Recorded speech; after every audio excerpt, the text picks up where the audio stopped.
No vídeo de hoje vamos falar sobre Hans Morgenthau, esse sim que é considerado aí o pai do realismo, beleza? Só deixando claro, os outros autores que a gente viu aqui, como Hobbes e o Edward Carr, eles influenciaram o movimento realista, mas não foram eles os fundadores dessa escola, dessa doutrina de pensamento.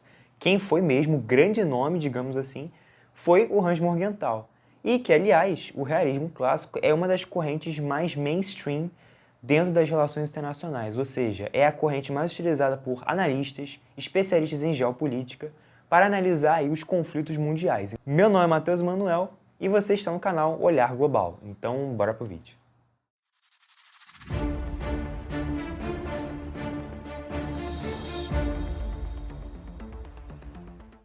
Bem, então vamos lá. O Morgenthau ele nasceu aí em 1904 na Alemanha, beleza? E o grande livro dele, que fundou a escola realista, foi justamente o A Política entre as Nações, em 1948. Bem, vamos pensar aí. A gente está no século XX, então qual o contexto histórico do século XX? Bem, temos a Primeira Guerra Mundial, temos a Revolução Russa, temos a ascensão do nazismo e do fascismo, temos a Segunda Guerra Mundial.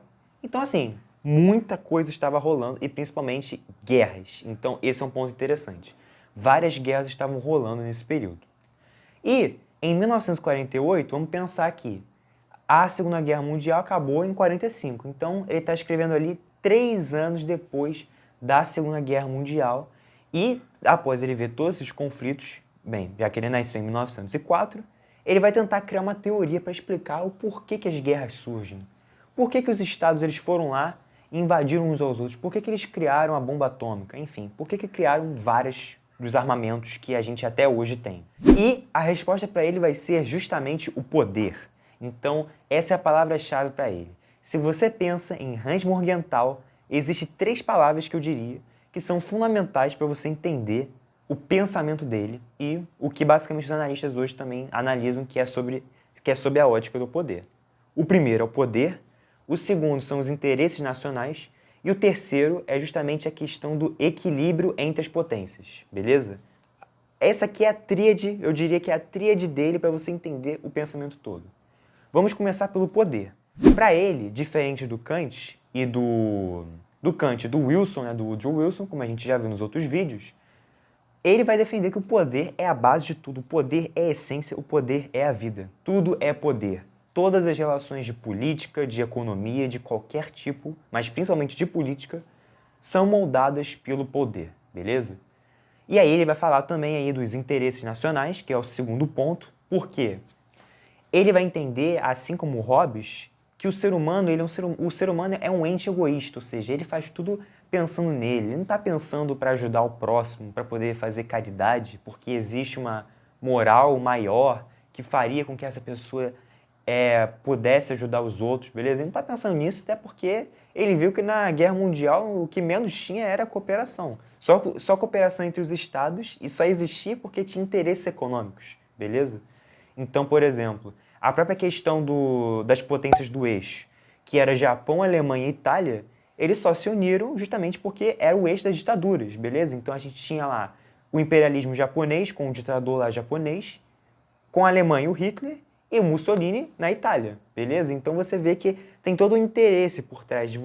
Eles tinham um projeto em comum, que era o projeto expansionista imperialista. Então, tudo é baseado em interesse. E é esse o ponto que faz ele ser tão importante. E o terceiro ponto, ele, quando está falando de Kant, ele está analisando Kant, ele vai fazer uma crítica. Por quê? O Kant vai dizer na obra dele que existe uma paz perpétua. Então, que seria possível construir relações baseadas na harmonia entre os estados, beleza? E, na verdade, não é bem isso, né? Na verdade, o Hans Morgenthau vai ser aquele cara que vai falar pro Kant assim, ó, amigo, se liga na realidade aí, porque assim, cara, isso que você está falando não tem o menor cabimento, beleza? Qual é a solução para ele? Equilíbrio de poder. Não é à toa que a teoria dele vai ser fortemente analisada aí durante o período da Guerra Fria, ok? Que durou justamente de 1945 até 1991, com a dissolução da União Soviética, ok? E ele vai dizer então por que não houve então essa guerra aí, por exemplo, entre Estados Unidos e a União Soviética durante a Guerra Fria. justamente porque havia um equilíbrio estável de poder. Então, esse é um dos motivos justamente porque os Estados Unidos não foi lá e jogou uma bomba na Rússia naquela época e a Rússia também não fez o mesmo, beleza? Então, estou considerando aqui a Rússia como União Soviética, mas lembrando que a União Soviética era um conglomerado de vários estados, só que quem meio que mandava era Moscou. Então, assim, eu acabo pensando muito nessa lógica de Estados Unidos e Rússia, beleza?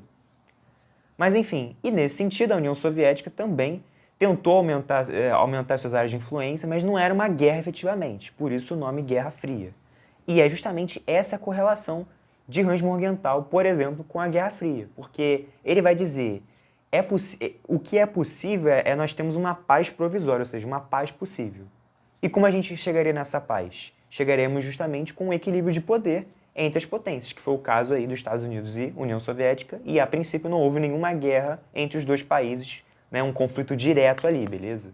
Houve a corrida armamentista, houve outras corridas, porque afinal de contas, como Morgenthau disse, é tudo baseado em interesses nacionais, então eles têm um interesse econômico de produzir armas para poder não só acelerar a economia do país, mas também para poder se proteger, né? Até a questão do dilema da segurança, né? Então, você se arma porque você não sabe se o outro vai se armar e o outro pensa da mesma forma e aí acaba que vira o tal do paradoxo de segurança, beleza? Bem, essas são as principais ideias. Agora, tem um ponto interessante e que dialoga muito com o Hobbes, que é com relação às leis objetivas.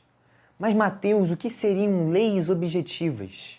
Seria justamente as leis que moldam e que basicamente fazem parte do ser humano. Então, essa é até uma crítica que alguns fazem a Hans Morgenthau, que ele vai dizer que o comportamento do ser humano é previsível. Por quê? Porque ele considera que o ser humano sempre age com base no egoísmo. Então, vamos supor que um Estado foi atacado por outro, beleza? O que vai acontecer com esse Estado que foi atacado? A tendência dele é revidar. Então, ele vai dizer que há sempre essas leis objetivas que regem a natureza humana, porque todas elas são baseadas no egoísmo de Hobbes, beleza? Só que a verdade, e isso é a crítica dos outros, beleza?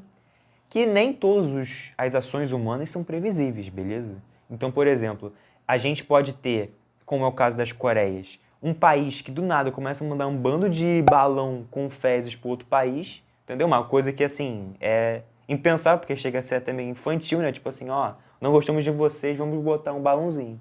E qual é a tendência do outro país, que seria a Coreia do Sul? Seria revidar, e a Coreia do Sul tá cagando. Tipo assim, vocês que, Coreia do Norte, que se danem, sabe? Tipo assim, eu não me importo se vocês jogam um balão com fezes, entendeu? Porque eu sei que a minha economia é melhor que a sua. Então, é mais ou menos essa relação. E essa lógica que eu acabei de falar não acontece, por exemplo, com outros países. Então, os conflitos que acontecem no Oriente Médio, por exemplo, entre Israel e o Hamas, que é o conflito mais atual, tem interesses diferentes. Então, por exemplo, Israel tem o interesse econômico ali, justamente de controlar ali a região da faixa de Gaza. A gente tem o conflito na Europa, da Rússia e da Ucrânia, que também tem outros interesses. Existem também retóricas diferentes. Então, por exemplo, a Rússia alega estar invadindo a Ucrânia justamente por conta dessa ideia aí de combater o neonazismo ucraniano, beleza? Enquanto a Ucrânia diz que não, que na verdade os russos são nada mais, nada menos que grandes imperialistas e que querem voltar para o século XIX e retomar tudo aquilo que os países europeus fizeram, por exemplo, na África e em outros continentes, ok? Então, assim, o grande ponto é, não tem como você prever o que vai acontecer. Agora, uma coisa é fato, e é isso aí que é o grande legado aí do Hans Morgenthau, que todos esses fatos que eu acabei de comentar aqui para vocês, que eu poderia citar muitos outros, são baseados em interesses nacionais. Vários dos atos, inclusive no Brasil, que aconteceram foram com base em nome da nação. Então, eu vou combater a ameaça comunista em nome da nação. Getúlio Vargas utilizou esse argumento para poder fechar o Congresso e instalar uma ditadura, beleza? A própria ditadura militar também fez a mesma coisa, falou que tinha que combater a ameaça comunista, ok? Então, vários movimentos no Brasil e no mundo também se utilizam de retóricas como essa para poder prevalecer o seu poder, pois afinal de contas, e aí para fechar, a política é um jogo de soma zero para Hans Morgenthau. Então, na visão dele, se um Estado está ganhando, outro necessariamente tem que estar perdendo.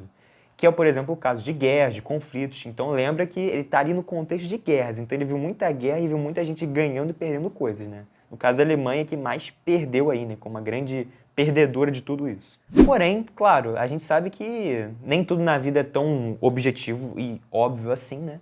Porque afinal de contas existem os acordos, né? Então, por exemplo, o acordo do BRICS seria um jogo de soma zero? Um estado estaria ganhando, outro perdendo? Não necessariamente. Alguns podem argumentar que sim, que de repente a Rússia ganha mais com isso do que o Brasil, ou então o Brasil ganha mais com esse acordo que a África do Sul, beleza. Mas a princípio é um acordo de parceria comercial, beleza? Então, assim, não é muito bem um jogo de soma zero, né? Aí a gente pode até pensar na outra lógica, que é o jogo do ganha-ganha. Então, nenhum dos lados perde, todos estão cooperando ali em prol de uma mesma ideia, em prol de uma nova ordem emergente, né? É até a ideia um pouco do sul global, que as pessoas falam, né? De você tentar ser contra essas potências do eixo do norte global, beleza? Então, não só essa união, como, por exemplo, o próprio NAFTA, o antigo NAFTA, né? A união aí entre Estados Unidos, México e Canadá também é um acordo comercial, então, tecnicamente, todos ganham. Então, assim, a política não é necessariamente um jogo de soma zero. Mas conflitos, interesses nacionais, guerra comercial entre Estados Unidos e China, que é o assunto assim mais badalado do momento, digamos assim, cara, com certeza está tudo dentro da lógica do Morgenthau, beleza? Então, essa é a grande contribuição de Morgenthau para as relações internacionais. Foi isso. Eu espero que vocês tenham gostado do vídeo. Não se esqueça de deixar o joinha e de se inscrever no canal para não perder nenhum vídeo. Ah, e não se esqueça também de ativar aí o sininho também, porque a gente vai ter outros vídeos aí falando sobre outros autores, beleza? E não só isso, vamos ter outros vídeos também falando sobre economia, sobre direito internacional, sobre filosofia, enfim, os tópicos que você já tem uma noção mais ou menos aí de que o canal aqui trata, beleza? Então é isso e tamo junto.